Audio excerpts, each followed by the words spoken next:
चलो ठीक जी। गुरु जी प्रारंभ करें। हाँ बिल्कुल।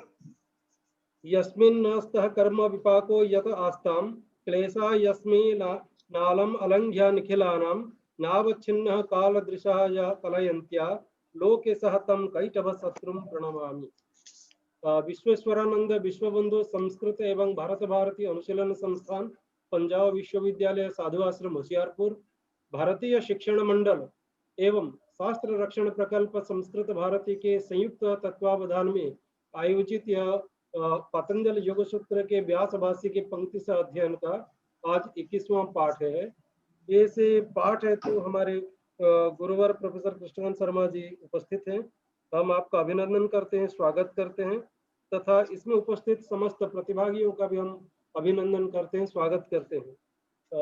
गुरु जी से अब निवेदन करते हैं कि आज का पाठ हमें पढ़ाने का अनुग्रह करें। ठीक है, धन्यवाद।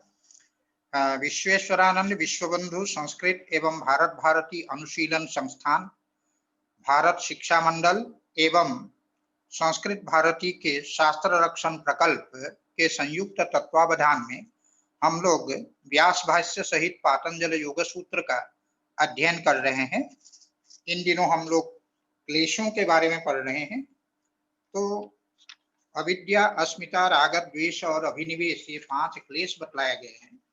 उनमें से जो अविद्या है उसके बारे में ये कहा गया है कि अविद्या क्षेत्रम उत्तरेशम प्रसुप्त तनु विच्छिन्नो दारानाम। जो अविद्या है, अविद्या रूपी जो क्लेश है वही वस्तुतः प्रधान है, प्रमुख क्लेश है। और वही जो अस्मिता, राग, द्वेष और अभिनिवेश रूप जो क्लेश है, इन 4 क्लेश जिनकी ये प्रसुप्त, तनु, विच्छिन्न और उदार, ये 4 अवस्थाएं हैं, इन अवस्थाओं वाले जो ये क्लेश है, इन क्लेशों की यह क्षेत्र है, अर्थात प्रसव भूमि है, जन्मस्थली है। यहाँ से इनका उद्भव होता है। अस्मिता आदि क्लेशों का उद्भव अविद्या के कारण ही होता है। इस बात को अविद्या क्षेत्रम उत्तरेशम प्रसुप्त तनु विच्छिन्नो दारानाम, ये इस सूत्र के द्वारा बतलाया गया। इसको बतलाने के पश्चात सबसे पहले प्रसुप्ति क्या है, का प्रसुप्ति ही, उसको बतलाते हुए कहा चेतसी शक्ति मात्र प्रतिष्ठानाम बीज भावोपगमा। अर्थात जो चित्त है उस चित्त में शक्ति मात्र प्रतिष्ठानाम, जो केवल शक्ति रूप में विद्यमान रहते हैं, ऐसे अस्मिता आदि जो क्लेश है उनका बीज भावोपगम, अर्थात बीज भावेन शक्ति रूपेण उपस्थिति जो है, चित्त में उनकी उपस्थिति है, उसको कहते हैं प्रसुप्ति। अर्थात वे अपने कार्य उस समय तो नहीं करते हैं, लेकिन बीज रूप में, जैसे खेत में बीज रहता है, अंकुर उत्पत्ति अभी नहीं हुई है, लेकिन समय आने पर वही जो बीज है अंकुर को उत्पन्न करता है। ठीक उसी प्रकार से जो चित्त में शक्ति मात्र से, शक्ति मात्र के रूप में जो विद्यमान रहता है, ऐसा जो वह क्लेश है उसको कहते हैं, उस क्लेशों की उस अवस्था को कहते हैं प्रसुप्ति। और उस आगे कहा तस्य प्रबोध आलम्बने सम्मुखी भावः, वो सोए हुए जो वह क्लेश है उसका प्रबोध क्या है, उसका जागरण क्या है, उसका जागरण है आलम्बने सम्मुखी भावः, अपने अपने जो विषय है, अपने अपने जो आलम्बन है, उसमें उस विषय को प्राप्त करके उसका क्लेश का अभिव्यक्त हो जाना, इसी को कहते हैं उसका प्रबोध है, क्लेशों का प्रबोध वहां रखा है। हाँ, इसके पश्चात ये बतलाया गया कि जो दग्ध क्लेश बीज है, अर्थात विवेक ख्याति के कारण जिनका दग्ध बीजस्य कुतः प्ररोहः, प्रसंख्यानवतो दग्ध क्लेश बीजस्य सम्मुखी भूतेपि आलम्बने नासौ पुनरस्ति। अर्थात जो प्रसंख्यानवान है, अर्थात विवेक ख्याति संपन्न है, ऐसे जो साधक है उनके क्लेश जो है दग्ध बीज हो जाते हैं, जले हुए बीज के समान हो जाते हैं। इसके कारण क्या है, उनके समक्ष उपस्थित होने पर भी, सम्मुखी भूतेपि आलम्बने, आलम के समक्ष उपस्थित होने पर भी नासौ पुनरस्ति, वह क्लेश जो है वो उपस्थित नहीं होता है। क्यों? क्योंकि दग्ध बीजस्य कुतः प्ररोह, बीज अगर दग्ध हो जाए तो उससे अंकुर की उत्पत्ति कहाँ से होगी। इसीलिए उन योगियों को, उन साधकों को क्या कहते हैं? क्षीण क्लेशः, अर्थात क्षीणाः क्लेशाः जस्य, जिनके क्लेश क्षीण हो गए हैं ऐसे वो क्षीण क्लेश कहलाते हैं और कुशल कहलाते हैं। और उनका यह जो देह है, ये जो शरीर है वो अंतिम देह है, इसलिए चरमः देहो यस्य असौ चरम देहः। इस प्रकार से उनके विषय में ये उनके ये विशेषण है, क्षीण क्लेश, कुशल और चरम देह, उनको वो कहा जाता है।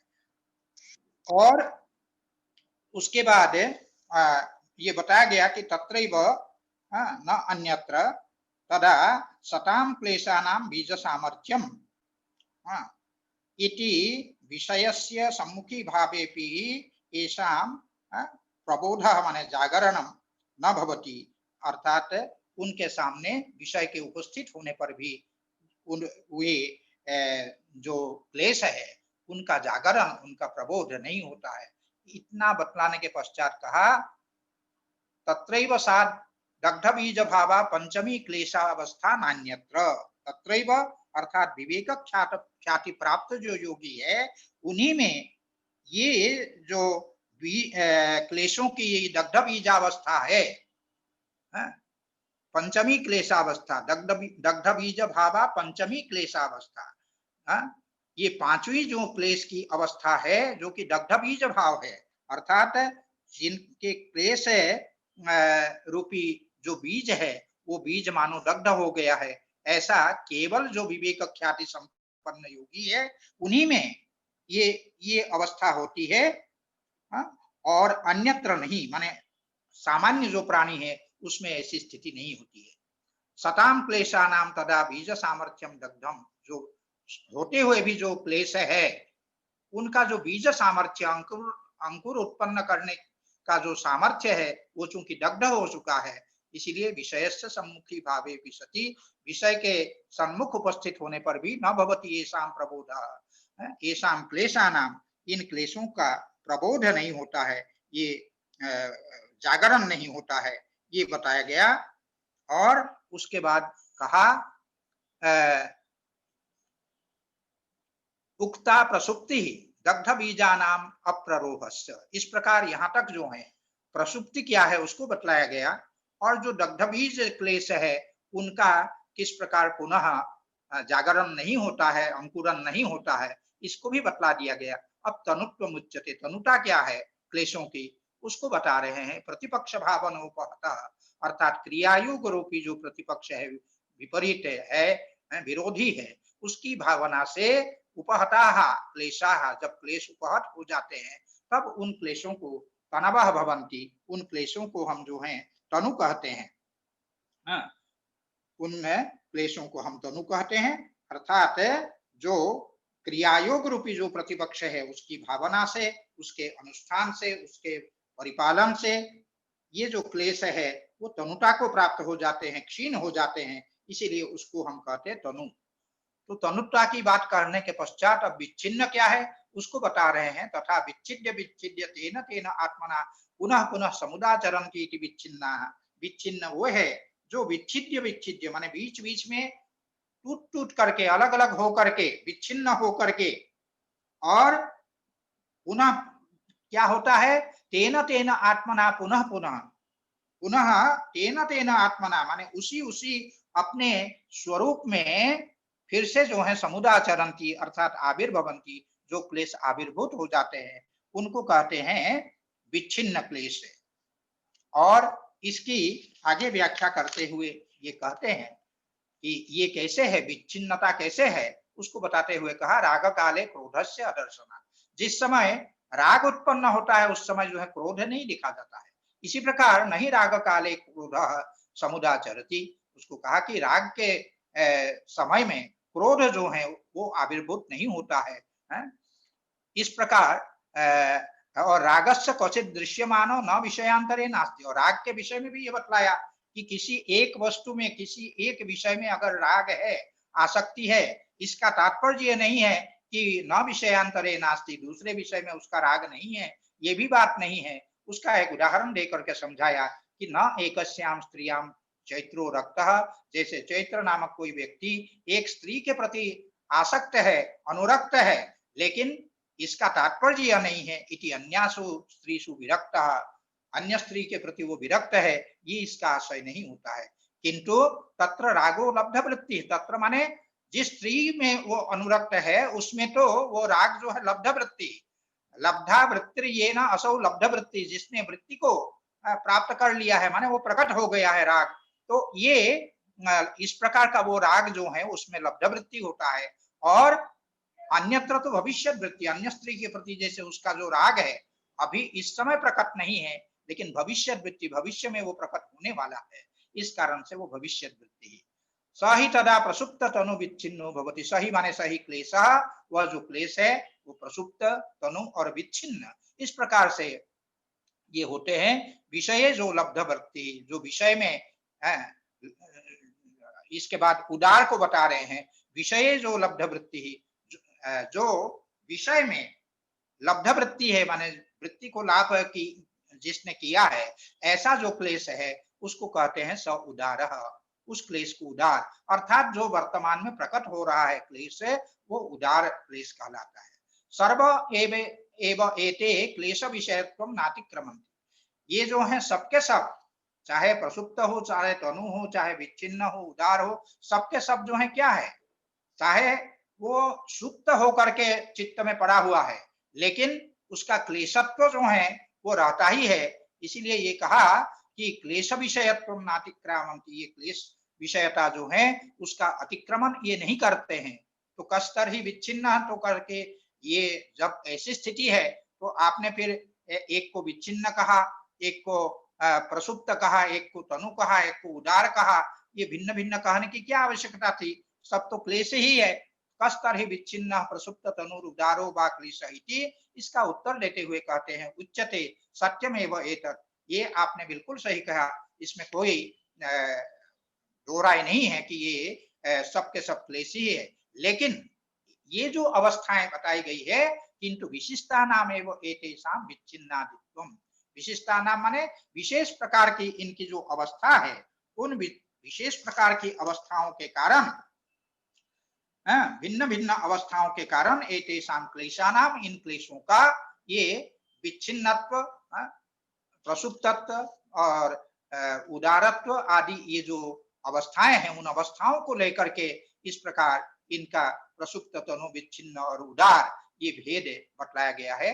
जथैव प्रतिपक्ष भावना तो निवृत्तः तथैव स्वव्यंजकांजनेन अभिव्यक्त इति, जिस प्रकार से प्रतिपक्ष भावना से अर्थात क्रियायोग के अनुष्ठान से, क्रियायोग के सतत अनुष्ठान से ये निवृत्त माने वो क्लेश से निवृत्त हो जाता है, ठीक उसी प्रकार से तथैव स्वव्यंजकांजनेन, अपने जो व्यंजक है, जो अभिव्यंजक है, उसके कारण अभिव्यंजक को पा करके, अभिव्यंजक कारणों को प्राप्त करके ये पुनः अभिव्यक्त हो जाते हैं, प्रकट हो जाते हैं। इसीलिए कहा स्वव्यंजकांजनेन अभिव्यक्त इति। सर्व एव अमी क्लेशाः अविद्या भेदाः, ये सारे के सारे जो क्लेश है, अस्मिता, राग, द्वेष और अभिनिवेश, जिनकी ये अवस्थाएं बतलाई गई, प्रसुप्त तनु विच्छिन्न और उदार, ये सभी क्लेश अविद्या भेदा, अविद्या के ही ये भेद हैं। इस प्रकार और ये बतलाने के बाद कस्मात् सर्वेषु अविद्यैव अभिप्लवते, क्योंकि इन सारे अस्मिता, राग, द्वेष और अभिनिवेश, प्रसुप्त तनु विच्छिन्न उदार, इन सभी में क्या है, अविद्यैव अभिप्लवते, अविद्या ही जो है व्याप्त रहती है। जद अविद्या वस्तु आकार्यते तदेव अनुसेरते क्लेशाः, अविद्या के द्वारा जिस वस्तु को आकार्यते माने प्रस्तुयते, जो वस्तु समक्ष जो है प्रस्तुत किया जाता है, समारोपित किया जाता है, और वही तदेव, उसी को जो है अनुसेरते, उसी वस्तु को बाकी जो क्लेश है वो अनुगमन करते हैं। इसीलिए कहा जब अविद्या वस्तु आकार्यते, अविद्या के द्वारा जो भी वस्तु उपस्थापित किए जाते हैं, प्रस्तुत किए जाते हैं, समारोपित किए जाते हैं, बाकी क्लेश उसी का अनुगमन करते अनुसेरते क्लेशाः। विपर्यास प्रत्यय काले उपलभ्यन्ते। विपर्यास प्रत्यय काले अर्थात विपर्यास कहते मिथ्या ज्ञान को, मिथ्या ज्ञान के प्रत्यय अर्थात ग्रहण के काल में, उसके समय में, मिथ्या ज्ञान के समय क्या होता है, उपलभ्यन्ते, ये क्लेश फिर उपलब्ध होते हैं। क्षीयमानां च अविद्याम अनुक्षीयन्ते, अविद्या अगर क्षीण हो जाए तो ये क्लेश भी क्षीण हो जाते हैं। इस प्रकार इस सूत्र को बतलाने के पश्चात जो अविद्या का स्वरूप है, उस अविद्या के स्वरूप को आगे वाले सूत्र में बतलाया गया। अनित्या सुचि दुखानात्मसु नित्य सुचि सुखात्मक ख्याति अविद्या। ख्याति का मतलब है ज्ञान, बुद्धि, प्रतीति। जो अनित्य वस्तु है उसमें नित्य की बुद्धि करना, नित्य की ख्याति, नित्य की प्रतीति होना, और असुचि माने अत्यंत अपवित्र वस्तु में पवित्रता की ख्याति होना। जो दुखात्मक वस्तु है उसमें सुखात्मकता का अनुभव होना। जो अनात्मा है, अनात्मक वस्तु है, उसमें आत्मत्व की प्रतीति होना। ये जो है इसी को कहते हैं अविद्या। माने अतस्मिन् तद्बुद्धि, जो वस्तु जैसा नहीं है उसमें उस प्रकार की बुद्धि का होना, इसी का नाम है अविद्या। अब इसी की व्याख्या करते हुए भाष्यकार ने कहा अनित्य कार्य नित्य ख्याति। जो अनित्य कार्य है उस अनित्य कार्य में नित्य ख्याति अर्थात नित्य बुद्धि, नित्य प्रतीति होना, ये जो है अविद्या है। जैसे उदाहरण के लिए बताया ध्रुवा पृथ्वी, पृथ्वी कोई ध्रुव नहीं है, चंद्र तारा आदि जो है ध्रुव नहीं है, लेकिन उसके लिए और जो देवता है वो वस्तुतः अमर कहलाते हैं, लेकिन वो अमर का तात्पर्य ये नहीं है कि हमेशा हमेशा के लिए है। उनका चिरस्थेमानम उपलक्ष्यति कहा गया है, उनकी चिरस्थायिता, अधिक दिन के लिए उनकी जो उपस्थिति है, अधिक दिन के लिए, अधिक समय के लिए उनका रहना है, उसी को वहां अमृतत्व शब्द से कहा गया है। वस्तुतः जैसे हम लोग लोक व्यवहार में भी एक जमीन अगर खरीदते हैं या एक मकान खरीदते हैं तो हम कहते हैं एक स्थायी संपत्ति हमने खरीदी। स्थायी कहाँ तक है? इसकी स्थायिता तो लातूर में जैसे वो भूकंप जब आया था तब समझ में आया था लोगों को कि ये कितना स्थायी है। जो बड़ी बड़ी बड़े बड़े अट्टालिकाएं जो बने हुए थे वो सबके सब जैसे धराशायी हो गए थे एक झटके में। तो इसीलिए एक मकान की, एक जमीन की कोई स्थायिता है ये कहना कठिन है। पुरा यत्र स्रोतः पुलिनम अधुना तत्र सरिताम, जहां जो है पहले नदी बहती थी वहां अब नदी का जो है किनारा है, ततः ये स्थिति हो जाती है, ये उथल पुथल होता है। ऐसी स्थिति में इन सारी चीजों को जो हम ध्रुव कहते हैं, स्थिर कहते हैं, ये जो है ये अनित्य में नित्यता की ख्याति है, नित्यता की बुद्धि है। इसी प्रकार जो परम अपवित्र वस्तु है हमारा शरीर, उस परम अपवित्र शरीर में हम शुचि ख्याति, पवित्रता की बुद्धि करते हैं, उसको सजाते संवारते बहुत अधिक उसके प्रति हम सजग रहते हैं। ये जो हमारी स्थिति है उसके लिए ये बताया कि ये जो शरीर है, ये शरीर कैसा है? अत्यंत पवित्र है। कैसे है? उसमें ये हेतु बताया स्थानार्थ। पहला हेतु है स्थानार्थ। ये शरीर का उद्भव स्थल क्या है? माता का उदर है। तो माता का जो उदर है वो उदर कैसा है? अत्यंत मलिन है। ऐसे उदर उसका निवास स्थान है, इसीलिए स्थानार्थ। फिर बीजा, माता और पिता का जो रजोवीर्य है वो भी उसी प्रकार का मलिन वस्तु है। और उसके बाद बताया उपस्तंभात, अर्थात शरीर का जो आधार है, जो भोजन आदि जो हम करते हैं वो रस रूप में जो परिणत होता है वो भी जो है क्या है?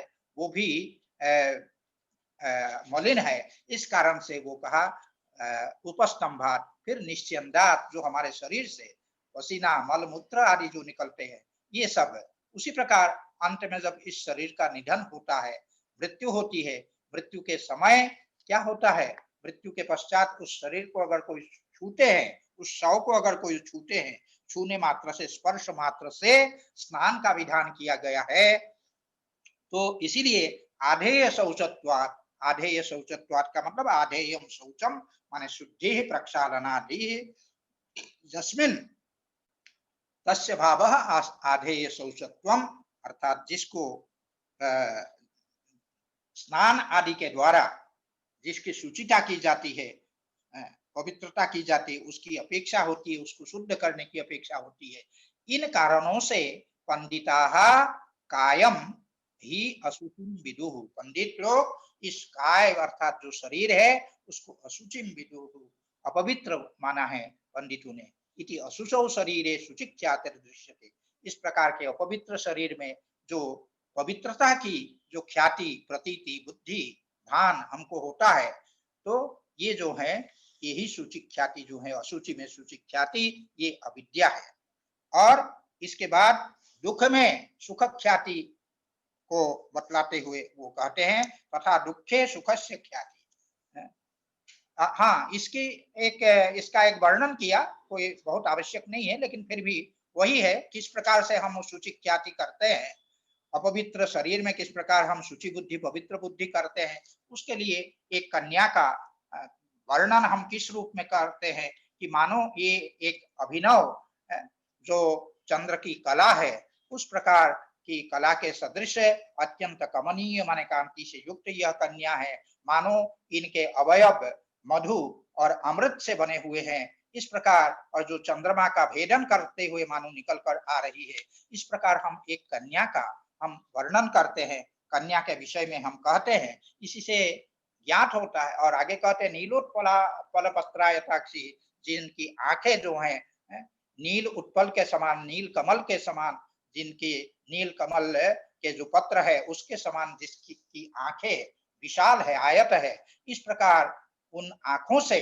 भावगर्भाभ्याम लोचनाभ्याम, और जो श्रृंगारिक भाव है उन श्रृंगारिक भावों से परिपूर्ण जो उनके नेत्र है, उन नेत्रों से मानो जीवलोक को, सभी प्राणियों को आश्वासयन जीव मानो आश्वस्त करती हुई, उनको आकर्षित करती हुई, इस प्रकार से कश्यकेन अभिसंध, इस प्रकार का जो हम वर्णन करते हैं, तो कैसे जो अमृत आदि जो पवित्र वस्तु है उस पवित्र वस्तु के साथ हम इस अपवित्र वस्तु की जो तुलना हम कर रहे हैं, संबंध जोड़ रहे हैं, ये क्या है, भवति च एवं अशुचौ शुचि विपर्यास प्रत्यय, इस प्रकार से जो अशुचि है, अपवित्र जो शरीर है, उस अपवित्र शरीर में शुचि विपर्यास प्रत्यय, शुचिता का, पवित्रता का जो विपर्यास है, विपर्य ज्ञान है, मिथ्या ज्ञान है, इस प्रकार का होता है।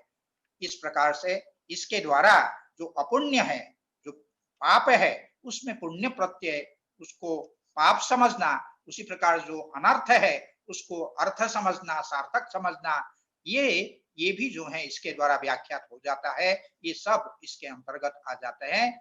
इसके बाद तथा दुखे सुख ख्याति वक्ष्यति, दुख में सुख की ख्याति, दुख जो वस्तुतः दुखमय है, दुखात्मक है, उसमें जो है सुख की प्रतीति जो हम लोग को होती है, उसका स्वयं जो है सूत्रकार आगे निरूपण करेंगे। परिणाम ताप संस्कार दुख गुणवृत्ति विरोधात् दुखमेव सर्वम विवेकिना, परिणाम दुखता, ताप दुखता, संस्कार दुखता, इनके कारण और गुणों का जो वृत्ति विरोध है, कहीं अविरोध भी पाठ है, दोनों पाठ उसमें संगत है, उसके कारण, क्योंकि गुण जो है भले एक समय एक गुण प्रकट होता है, लेकिन उसके साथ दोनों गुण विद्यमान रहते हैं, अविरुद्ध होकर के वो विद्यमान रहते हैं, तो इस कारण से दुखम, जो ज्ञानी जन है वो समझते हैं भले इस समय सुख की प्रतीति हो रही है, लेकिन सुख जो है दुख मिश्रित है, दुख अवश्य जो है परिणाम में उसका दुख प्राप्त होने वाला है। इसको जान करके जो ज्ञानी जन है उनके लिए सब कुछ दुख ही है, दुखमेव सर्वम विवेकिनः, जो विवेकी है, ज्ञानी है, उनके लिए सब कुछ दुखमय ही है। तत्र सुख ख्यातिर अविद्या, जो दुखात्मक वस्तु है उसमें सुख की प्रतीति होना, सुख का भान होना, सुख का ज्ञान होना, यही है अविद्या। इसी प्रकार तथा अनात्मनि आत्मख्याति ही, अनात्मा जो है उसमें आत्मबुद्धि होना, ये अविद्या है। उसका उदाहरण देते हुए कहा बाह्योपकरणेषु चेतना चेतनेषु, चेतन और अचेतन, पुत्र पुत्री आदि जो चेतन है, अचेतन जो शय्यासन आदि है, उन सबों में जो कि बाह्य उपकरण है, जो कि भोग के अथवा भोग के जो अधिष्ठान है शरीर, उसमें, और पुरुष उपकरण एवं मनसी, पुरुष के जो उपकरण जो मन है, उसमें आत्मबुद्धि करना, जो कि ये सब अनात्मा है, चाहे वो पुत्र पुत्री आदि हो चेतन, या शय्या आसन आदि जो हमारे विषय है वे, जो भोगाधिष्ठाने व शरीर अथवा भोग का अधिष्ठान जो हमारा शरीर है उसमें, और पुरुष के उपकरण जो मन है, ये सब के सब अनात्मा है। लेकिन इन अनात्माओं में जो आत्मबुद्धि हम करते हैं वो क्या है? वो अविद्या है। इस प्रकार इसी विषय में पंचशिखाचार्य का जो सूत्र है उसको उद्धृत करते हुए कहा, तथैव तथा एतद अत्र उक्तम, अत्र माने अत्र विषय, इसी विषय में पंचशिखाचार्य ने इस प्रकार से कहा है, क्या? व्यक्तम अव्यक्तम व सत्वम आत्मत्वेन अभिप्रतीत्य, व्यक्तम व्यक्त वस्तु हो चाहे अव्यक्त हो, उनको आत्मत्वेन अभिप्रतीत्य, उसको आत्मा के रूप में समझ करके तस्य संपदम अनुसूचति, जो चेतन हमारे पुत्र पुत्री आदि है उनको, अथवा अचेतन जो भी वस्तु है विषय है उनको आत्मत्वेन अभिप्रतीत्य, उसको अपने आत्मीय समझ करके हम क्या करते हैं? तस्य संपदम अनुनंदति, उसकी जो समृद्धि है, उसकी जो संपत्ति है उसमें हम प्रसन्न होते हैं। अनुनंदति उसकी है, उसमें हम अत्यंत प्रसन्न होते हैं। क्या? आत्म संपदम मनवाना, मानो वो हमारी खुद की समृद्धि है, खुद की संपत्ति है, यह मान करके हम प्रसन्न होते हैं। और तस्य व्यापदम अनुसूचति, और उनकी जो भी विपत्ति है उसको देख करके उसको स्वयं की विपत्ति मान करके आत्म व्यापादम मन्यमान, अपनी विपत्ति मानते हुए अनुसूचति, उसमें हम शोक करते हैं। इस प्रकार स सर्वोपि अप्रतिबुद्ध, ये सब के सब अप्रतिबुद्ध माने वो अज्ञानी है, मूर्ख है। इस प्रकार ये पंचशिखाचार्य ने ये बतलाया है। बतलाने के पश्चात अब ऐसा चतुष्पदा भवती अविद्या, ये जो अविद्या है ये चार पाद वाली अविद्या है। मूलम अस्य क्लेश संतानस्य, जो क्लेश का संतान है, क्लेश का समुदाय है। और कर्माशयस्य च सविपाकस्य, सविपाकस्य कर्माशयस्य च, विपाक सहित फल सहित जो कर्माशय है उन सब का ये मूल है। कौन? अविद्या। जैसा कि आगे चल करके स्वयं सूत्रकार बताएंगे, सति मूले तद विपाको जात्यायुर्भोगा, इससे सिद्ध है कि इन सब का कर्माशय और कर्मफल, इन सब के मूल में अविद्या है। पश्चाश्च अमित्र अगोस्पद वद अवस्तु सतत्वम विज्ञेयम, ये बताया कि जैसे अमित्र, अमित्र में हम समास करते हैं, न मित्र त्रम अमित्र, जैसे जो मित्र नहीं है उनको हम क्या कहेंगे? अमित्र कहते हैं। जो मित्र नहीं है उनको हम कहते हैं अमित्र। और उसी प्रकार जो गोष्पद नहीं है उसको हम कहते हैं अगोष्पद। उसका अर्थ क्या है? अर्थ ये है कि जो अमित्र है, अमित्र का तात्पर्य न मित्राभावः, जो अमित्र है, अमित्र शब्द का नाम मित्रम अमित्रम है, जो मित्र नहीं है उसको अमित्र कहें। अमित्र का तात्पर्य ये नहीं है कि मित्र का अभाव है।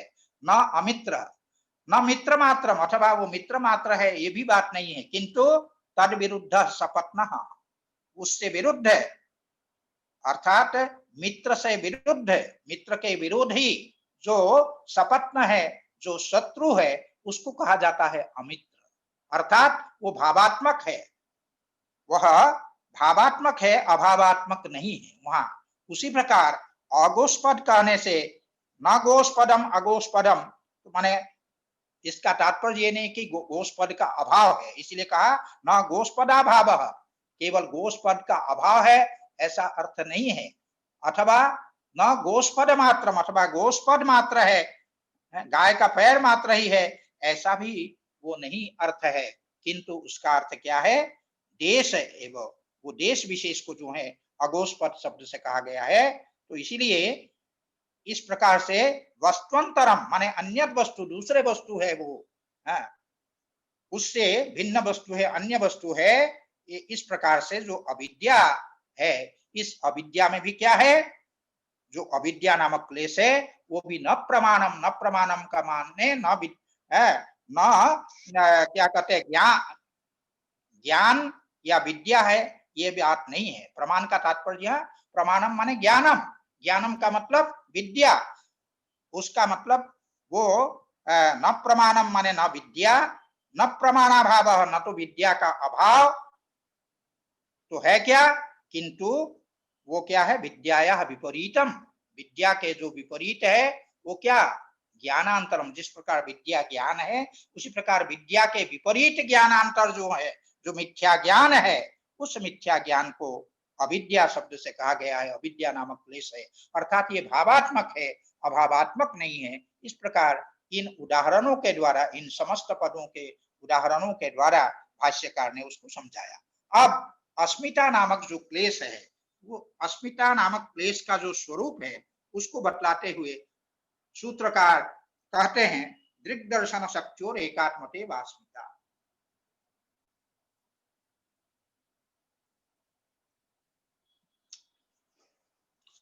दृग्दर्शन शक्त्योः एकात्मता इव अस्मिता। दृक् च दर्शनम च इति दृग्दर्शने।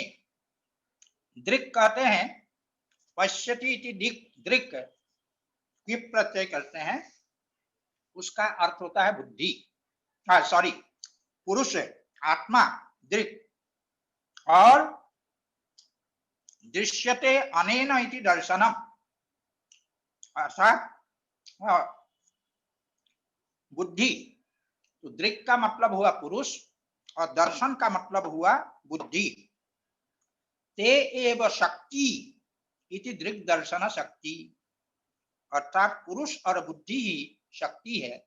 इन दो शक्तियों का एकात्मता इव, एकात्मता इव, एकः माने आत्मा स्वभावः, ययोः तौ एकात्मानौ, जिन दो का स्वभाव मानो एक है। इव, इव शब्द से विशेषतः इव पर ध्यान देना है। वस्तुतः एक रूप नहीं है, वस्तुतः ये दोनों एक स्वभाव नहीं है, लेकिन एक स्वभाव या एक रूप न होते हुए भी एकात्मता इव, मानो दोनों एक स्वभाव है, एकात्मक है, दोनों एक है। इस प्रकार एक रूपता का जो भान है, एक रूपता की जो प्रतीति होती है, उसी का नाम है अस्मिता नामक क्लेश। अब इसकी व्याख्या करते हुए भाष्यकार कहते हैं,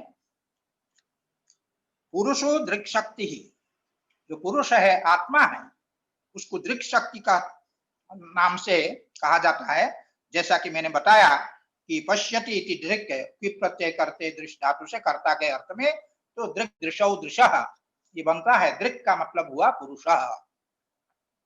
और दर्शन दृश्यते अनेन इति दर्शनम, दर्शन शक्ति ही जो है, दृक् शक्ति ही पुरुषः, और बुद्धिर दर्शन शक्ति ही, जो बुद्धि है वो क्या है, दर्शन शक्ति है। माने दृश्यते अनेन इति, जिसके द्वारा हम देखते हैं, जानते हैं, जो हमारे जानने के, देखने के साधन है वो है बुद्धि। तो इसीलिए बुद्धि को दर्शन शक्ति नाम से कहा गया है।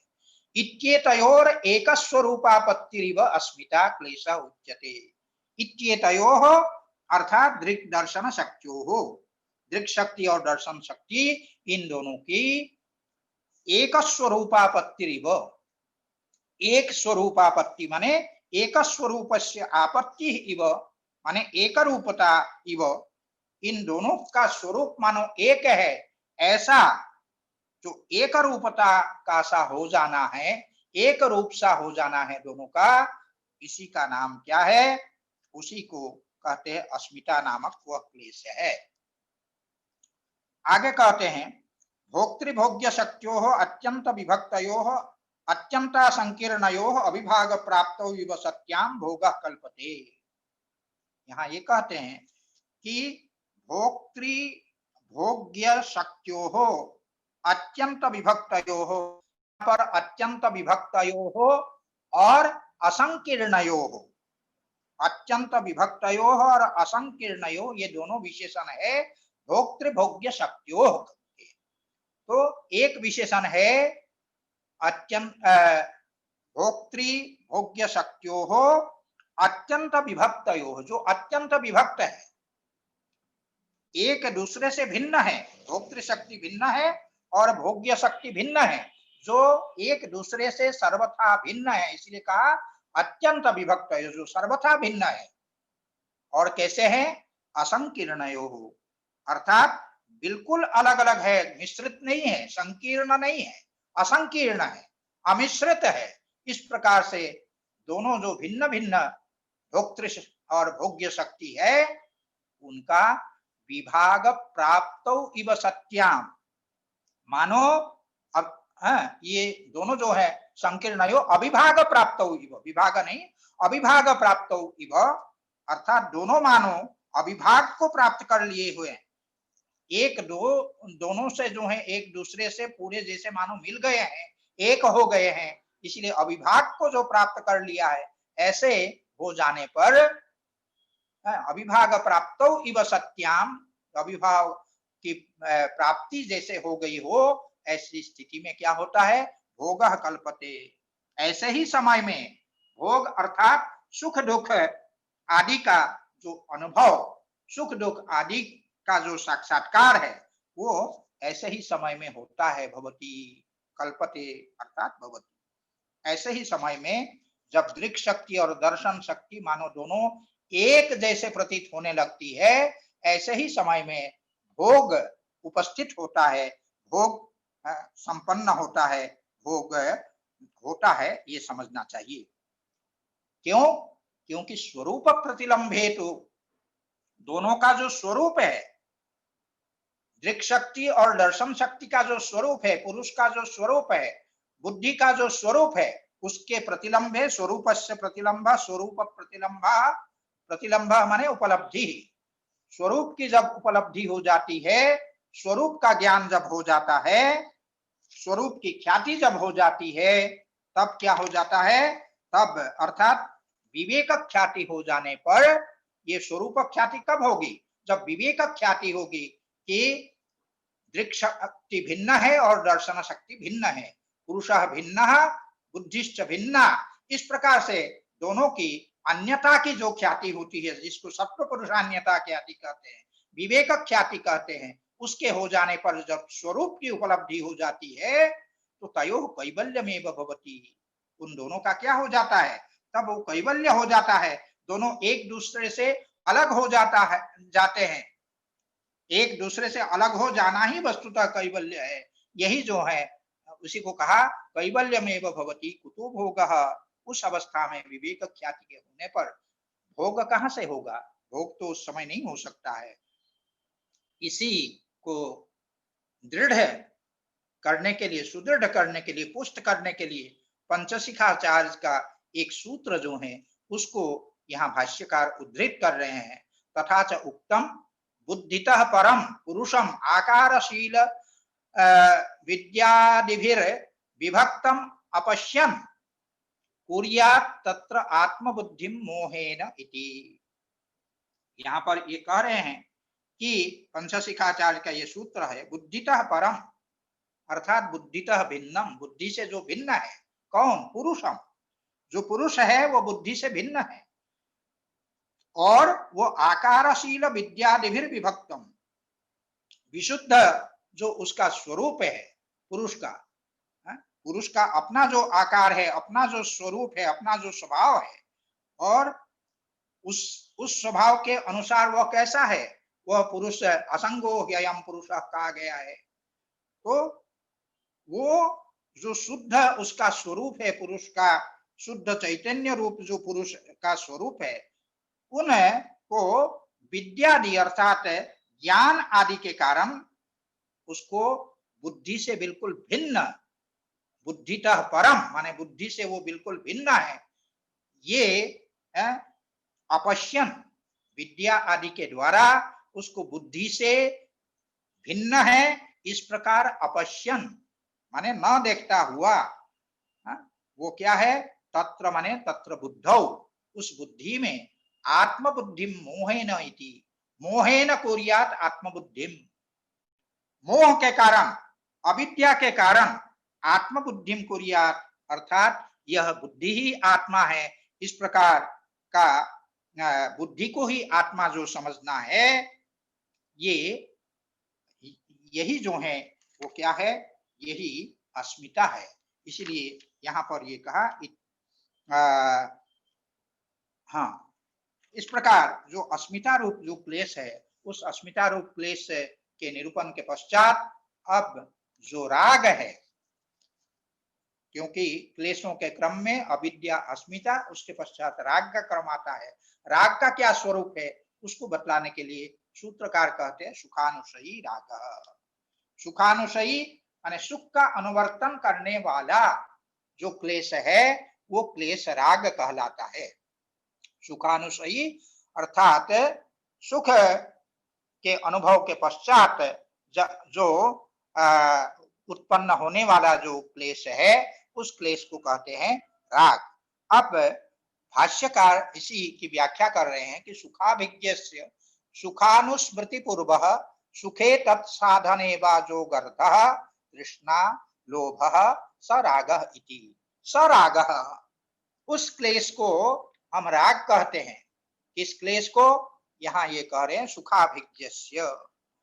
सुख अभिजानाति इति अभिज्ञः, माने भली भांति जो जानता है उस व्यक्ति को कहते हैं हम अभिज्ञ।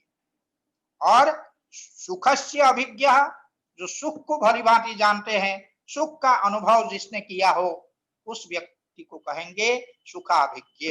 तो सुखाभिज्ञस्य अर्थात जिसने सुख का अनुभव किया है, ऐसे जो व्यक्ति है वो सुखानुस्मृति पूर्वः। सुखानुस्मृति पूर्वः अर्थात अनुगता स्मृति रीति अनुस्मृति, अर्थात सुख की स्मृति पूर्वक। जब किसी को सुख का पहले अनुभव होता है उसी को सुख की स्मृति होती है।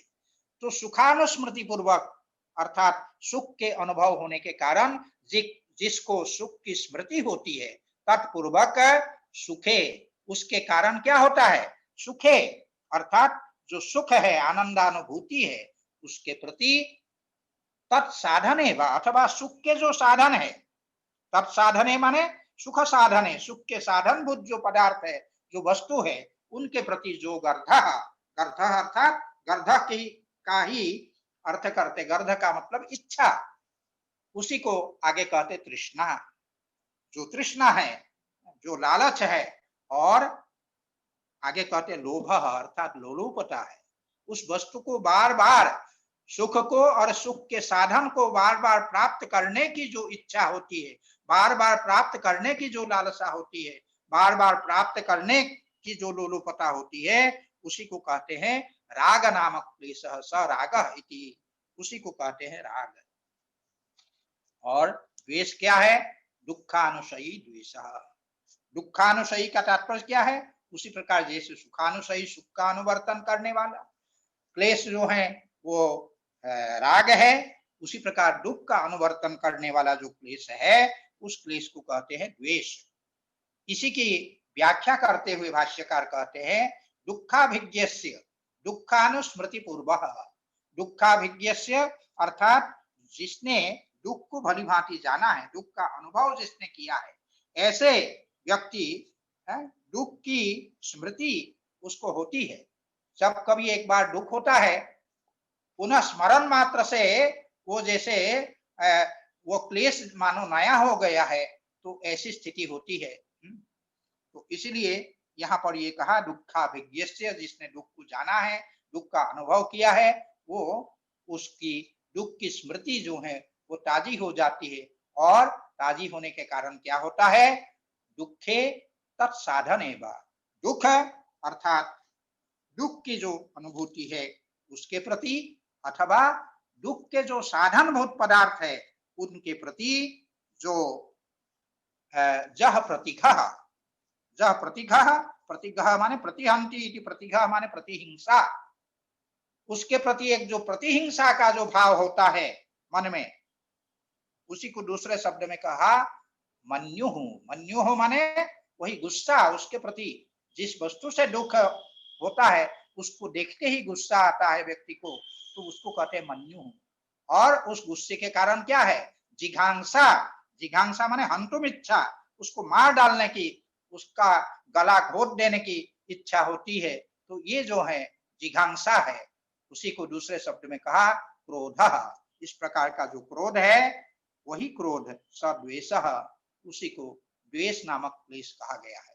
ये अनुभव की बात है कि जिस वस्तु से दुख होता है उसको देखने मात्र से उसके प्रति मन में एक आक्रोश उत्पन्न होता है, मन में एक क्षोभ उत्पन्न होता है और इच्छा होती है मानो उसको समाप्त कर दे, उसको मार डाले। इस प्रकार की एक जो इच्छा होती है, इस प्रकार का जो क्रोध उत्पन्न होता है, उस क्रोध को ही कहते हैं द्वेष। इस प्रकार द्वेष की व्याख्या करने के पश्चात जो अभिनिवेश रूप जो क्लेश है उसकी व्याख्या करने के लिए सूत्रकार ने कहा स्वरसवाही विदुषोपे तथा रूढ़ो भी निवेशः। स्वरसवाही विदुषोपे तथा रूढ़ अभिनिवेशः, जो संस्कार के रूप में हमारे चित्त में जो स्थित होता है उसको कहते हैं स्वरसवाही। उसकी व्याख्या आगे करेंगे कि स्वस्य रसः स्वरसः, स्वस्य रसः इति स्वरसः, अर्थात स्वभाव। तम बोधुम शीलम अस्य अस्ति इति स्वरसवाही, अर्थात जो स्वभाव है उसका वहन करने का जिसको स्वभाव शील है उसको हम कहते हैं स्वरसवाही। अपना जो मौलिक स्वरूप है उसको सदा बनाए रखने वाला, ऐसा कैसे? वही संस्कार रूप में जो निरंतर चित्त में विद्यमान रहने वाला है उसी को कहते हैं स्वरसवाही। और ये जिस प्रकार से एक सामान्य कीट पतंग आदि में यह मरण त्रास रूपी अभिनिवेश का तात्पर्य है, वो मरण त्रास मृत्यु के प्रति जो त्रास है, मृत्यु के प्रति जो भय है, उस मृत्यु भय को कहते हैं अभिनिवेश। और वो जिस प्रकार से एक सामान्य कीट पतंग में वो मरण त्रास मरण भय देखा जाता है, तथा रूढ़ विदुषा अपि तथा रूढ़, जो विद्वान है उनके विद्वानों के चित्त में भी तथा रूढ़, तथैव माने सामान्य जनों की भांति, सामान्य कीट पतंग आदि की भांति उसी प्रकार से रूढ़ माने वो उपस्थित होता है, ये सर्वविदित है। इसी बात को बतलाने के लिए रूढ़ शब्द का प्रयोग किया कि जिस प्रकार मृत्यु का भय एक सामान्य प्राणी को कीट पतंग को है, उसी प्रकार एक विद्वान को भी ये जो मृत्यु का भय है वो विद्यमान रहता है, क्योंकि उनके चित्त में संस्कार रूप से वह भय, वह मरण त्रास अभिनिवेश वो विद्यमान रहता है। यही कारण है कि आप एक सामान्य रूप से देखें, जैसे पिपीलिकाएं हैं, चींटियां हैं, वो एक पंक्तिबद्ध होकर के चलती रहती है। एक डंडा उनके सामने आप रख दीजिए, तुरंत वो अपना रास्ता बदल करके दूसरा रास्ता पकड़ लेती है। क्यों? क्योंकि उनको मृत्यु का भय है, इसलिए वो रास्ता बदल करके वो चले जाते हैं। ये सामान्य जो एक चींटी है उसमें भी वो मरण त्रास है, मरण का भय है। और उसी प्रकार विद्वानों में भी है। एक बड़ी प्रसिद्ध घटना है कि एक प्रसिद्ध वेदांती वो अपने व्याख्यान में ब्रह्म सत्यम जगन मिथ्या की चर्चा कर रहे थे, बहुत विस्तृत व्याख्या उस पर वो कर रहे थे। और करने के पश्चात जब वो जाने लगे अपने घर की ओर, एक हाथी जो है उसी रास्ते से दौड़ते हुए भागते हुए वो हाथी आया और उसको देख करके वे विद्वान भी भागने लगे। तो लोगों ने पूछा कि महाराज अभी अभी तो आपने ये कहा था कि ब्रह्म सत्यम जगन मिथ्या, कि ब्रह्म ही सत्य है और संपूर्ण जगत मिथ्या है, तो आप फिर हाथी को देख करके दौड़ क्यों रहे हैं? तो कहते ये मेरा दौड़ना भी मिथ्या है। इस प्रकार उन्होंने हंस करके समाधान तो किया, लेकिन वस्तु स्थिति क्या है? वस्तु स्थिति है एक जो ब्रह्म ज्ञानी है, जो इस चीज को जानते हैं कि ब्रह्म ही सत्य है और जगत मिथ्या है, सारा प्रपंच मिथ्या है, इसको जानने वाला जो एक विद्वान है, उस विद्वान के मन में भी वह जो मृत्यु भय है, अभिनिवेश है, वो संस्कार के रूप में स्थित है उनके चित्त में। क्योंकि लिंग शरीर के द्वारा ही जो प्राणी है वो एक शरीर से दूसरे शरीर तक जाता है, पहुंचता है, तो वो लिंग शरीर वो विद्यमान है, तो उसमें ही हमारा चित्त है, तो वो चित्त में वह संस्कार चूंकि विद्यमान है, इस कारण से वह इस जन्म में भी वो जो है उस संस्कार के कारण उस मृत्यु से भय हर प्राणी को, यहाँ तक कि विद्वानों को भी वो भय होता है। ये बात सूत्र के द्वारा बतलाया गया, और बतलाने के पश्चात आगे भाष्यकार उसी की व्याख्या कर रहे हैं। सर्वस्य प्राणिनः इयम् आत्मा सिर नित्या भवति। सर्वस्य प्राणिनः, जितने प्राणी हैं संसार में, उन समस्त प्राणियों की इयम् आत्मासी, आत्मासी माने आत्म विषयक, आशी माने कामना, प्रार्थना, आत्म विषयक यह कामना, अपने विषय में इस प्रकार की जो इच्छा प्रार्थना वो होती है, क्या होती है? नित्य होती है, सदैव जो है इस प्रकार की आशी ही अर्थात प्रार्थना उनके मन में होती है। क्या?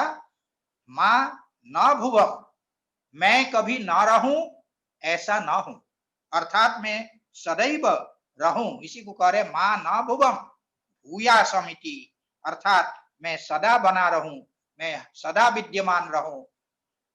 इस प्रकार की एक आत्म विषयक कामना, आत्म विषयक प्रार्थना हर प्राणी को, सर्वस्व प्राणिनः भवति, ये होती ही है इस प्रकार की कामना।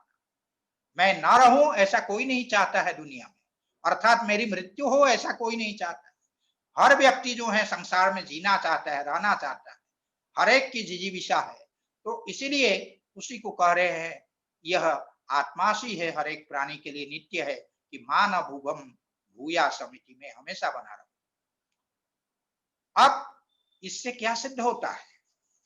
ये मृत्यु के प्रति जो भय है, ये मृत्यु के प्रति भय से यह सिद्ध होता है कि हमारा पूर्व जन्म है, पूर्व जन्म में हमने जो मृत्यु के भय का अनुभव, मृत्यु के दुख का जो अनुभव किया है, उस अनुभव के कारण ही इस जन्म में जन्म लिया नहीं कि तब से लेकर के उस मृत्यु के प्रति भय हमारे चित्त में विद्यमान रहता है।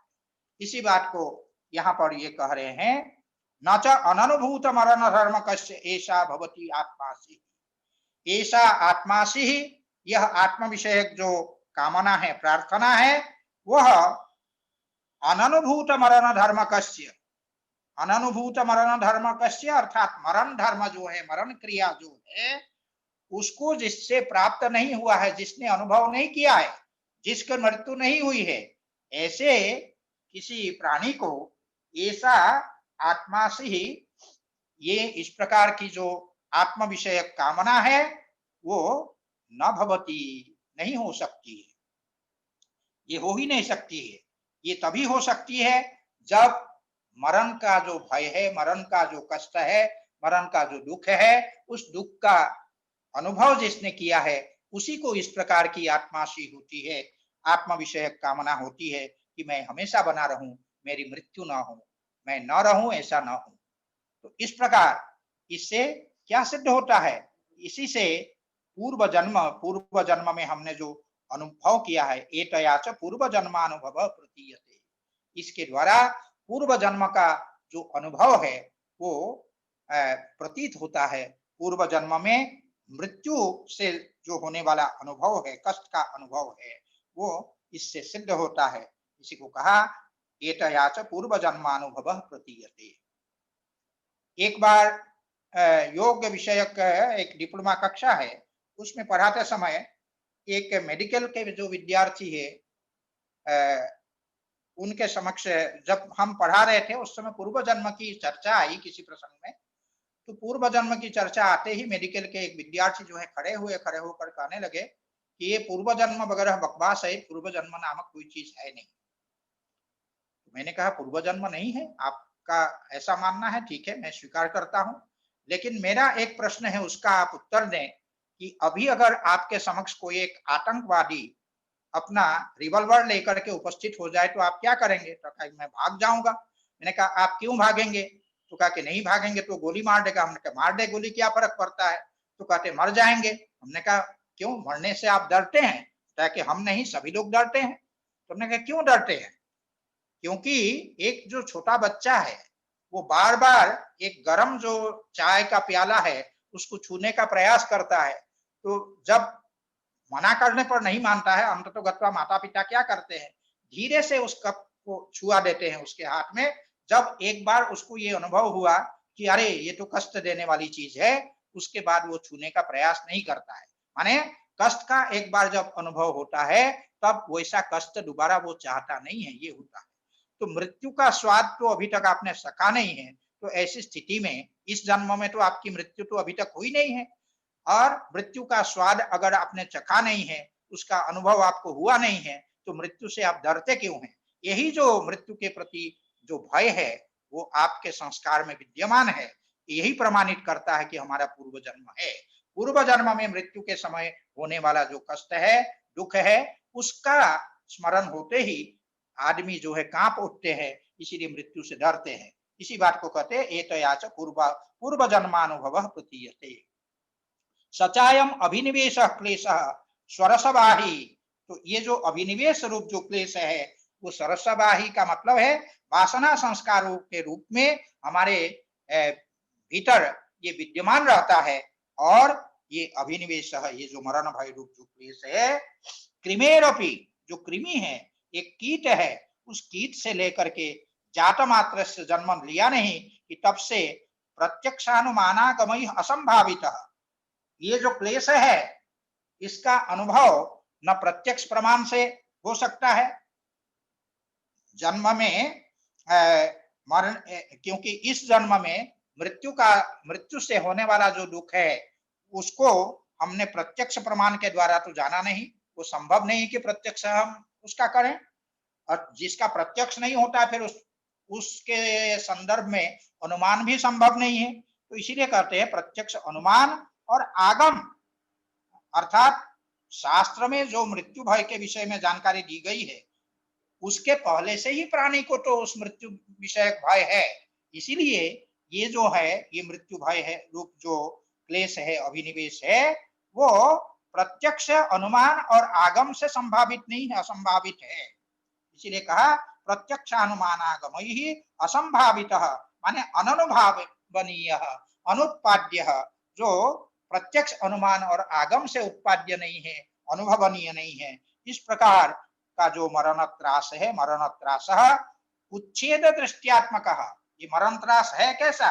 उच्छेद दृष्टि जिसमें है, अर्थात विनाश की एक कल्पना है कि हमारा विनाश हो जाएगा, हमारा नाश हो जाएगा। तो इस प्रकार की जो एक कल्पना है, तो इस प्रकार की एक जो दृष्टि है वही जिसका आत्मा है अर्थात स्वरूप है। ऐसा उच्छेद दृष्टियात्मक मरण त्रास पूर्व जन्मानुभूतम मरण दुखम अनुमापयति। पूर्व जन्म में मृत्यु के समय जो दुख हुआ था उस दुख को अनुमापयति, अर्थात उसको अनुमित करता है, अनुमान के द्वारा उसको हमको बताता है। यथा च अयम अत्यंत मूढ़ेषु दृश्यते क्लेशः यथा च अयम क्लेशः, जिस प्रकार से यह क्लेश अत्यंत जो मूढ़ व्यक्ति है, अत्यंत जो मंदबुद्धि व्यक्ति है, उसमें जिस प्रकार से ये क्लेश दिखाई पड़ता है, विदुषोपि माने विज्ञात पूर्वापरांतस्य, विज्ञात पूर्वापरांतस्य अर्थात जो पूर्व और अपर को जिसने जान लिया है, हाँ, क्योंकि पुरुष की जो पूर्व कोटि है वो है संसार और उत्तर कोटि है अपवर्ग कैवल्य। इन दोनों को जिसने जान लिया है उसको कहेंगे विज्ञात पूर्वापरांतस्य, जिसने पूर्व और अपर दोनों कोटि माने संसार क्या है उसको भी जान लिया, और उसका जो अंत में जो अपवर्ग है, मोक्ष है, उसको जो जान लिया है, ऐसे जो व्यक्ति है ऐसे लोगों को भी विज्ञात पूर्वापरांतस्य रूढ़, उनमें भी ये प्रसिद्ध है, उनमें भी ये विद्यमान रहता है, इस रूप में विदित है, सर्वविदित है। इसीलिए कस्मात क्यों? क्योंकि समाना ही तयो कुशला कुशलयो मरण दुखानुभवात यम वासना, यम वासना समाना। ये जो वासना है मृत्यु के प्रति जो भय जो वासना है, यह चाहे कुशल हो चाहे अकुशल हो, चाहे विद्वान हो चाहे मंदमती कोई व्यक्ति हो, उन दोनों में ही ये मरण दुख के अनुभव के कारण पूर्व जन्म में जो मृत्यु हुई, मृत्यु के समय होने वाले जो दुख है मरण दुखानुभवात्, उस मरण दुख के अनुभव के कारण क्या होता है, यम वासना समाना, कुशल अकुशल, विद्वान अविद्वान, विद्वान और मंदमती, इन सब में यह वासना समान रूप से विद्यमान, मरण मृत्यु भय रूपिणी यह जो वासना है वो समान रूप से विद्यमान रहती है। इस कारण से यह जो अभिनिवेश है, ये अभिनिवेश सभी में बराबर रूप से विद्यमान रहता है। इस प्रकार ये अभिनिवेश रूप जो क्लेश है उन क्लेश का निरूपण हुआ। इस प्रकार से यहाँ तक अविद्या, अस्मिता, राग, द्वेष और अभिनिवेश जो ये 5 क्लेश है, 5 क्लेशों का जो स्वरूप है उसका निरूपण किया गया। इसके पश्चात इनका निवर्तन हम कैसे करें उसके विषय में अगले सूत्र में बताएंगे। आज का पाठ यहीं समाप्त करते हैं। धन्यवाद। जी गुरु जी, बहुत बहुत धन्यवाद गुरु जी। किसी की कोई जिज्ञासा है? जी प्रणाम गुरु जी। रामचल जी। हाँ गुरु जी, ये मित्रम शब्द का जो विग्रह किए एक बार पुनः कर दें, और विश्वामित्र का संधि विच्छेद और विग्रह क्या होगा?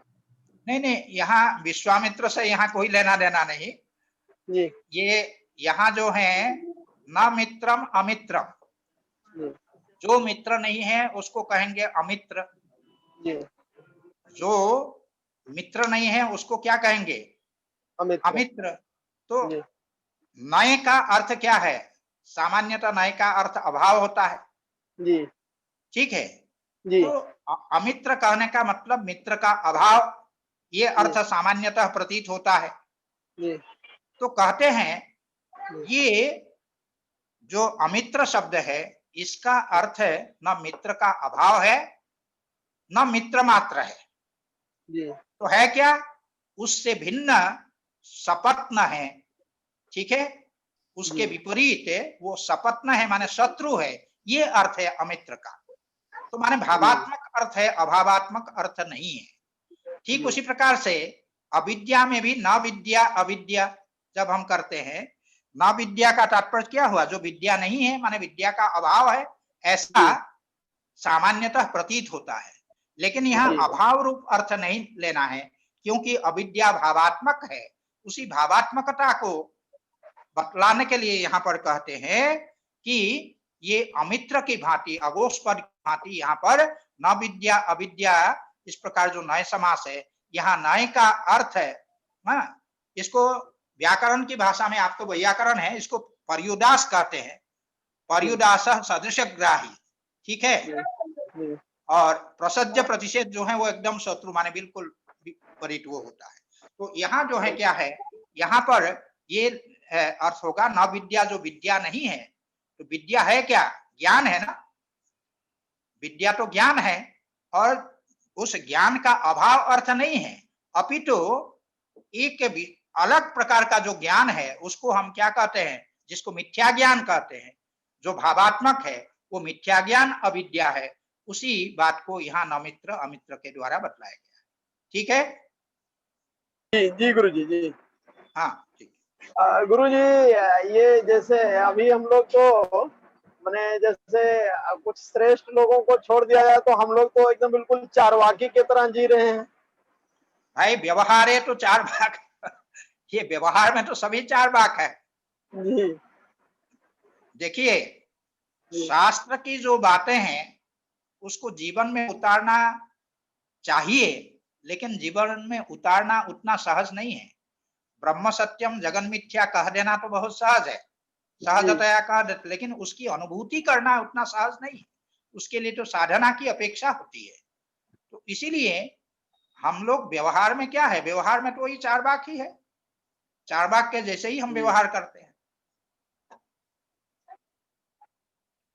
इसलिए यही कहा गया है व्यवहार में 4 भाग। जी जी और कोई प्रणाम गुरु जी। अतः शास्त्रेषु आदर्शभूतं यत् अस्ति तस्य उल्लेखः कृतः, अस्माभिः प्रयत्नः विधेयः कियत्पर्यन्तं, यतोहि याने अपि स्पीडोमीटर मध्ये 120 किलोमीटर प्रति आवर इति लिखितं भवति, परंतु किन्तु चालयामः अधिकाधिकं 40-50-60 किलोमीटर प्रदेशं एवम् एवम् एवम् सत्यं सत्यं महोदय सत्यं यावत् शक्यं समीचीनं प्रयत्नः विधेयः।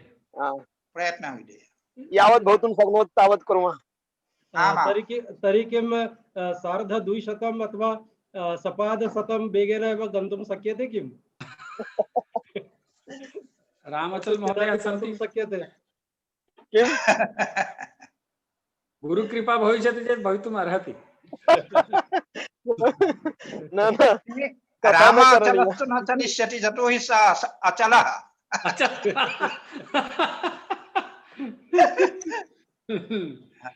नहीं, अत्र अभावः न स्वीकुर्मः, चलस्य हाँ। अभावः न, अपि तु अचल चल विपरीतं किमपि मिथ्या। नहीं नहीं अत्र अर्थः वर्तते रामः अचलो यस्य ओ रामः अचलो यस्य असौ महोदय रामः। महोदय यदि सर्वं वर्तते तर्हि तत्र नियमः वर्तते हितभुक् मितभुक् ऋतभुक् इति। हाँ सर्वं हितभुक् मितभुक् ऋतभुक् इति कथितं वर्तते। एवम् एवम् अस्तु, प्रणामाः। प्रणामः प्रणामः।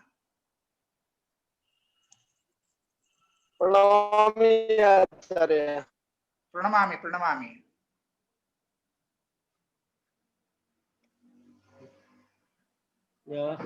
और किसी को कोई शंका है? लगता है कि शंका रहित सब है। हाँ जी गुरुजी शुक्रवार वही 11 बजे। जी जी शुक्रवार को 11 बजे। जी गुरुजी, ठीक है, शुक्रवार को 11 बजे मिलेंगे। जी गुरुजी, ठीक है गुरुजी, ठीक है, प्रणाम गुरुजी। हाँ प्रणाम प्रणाम।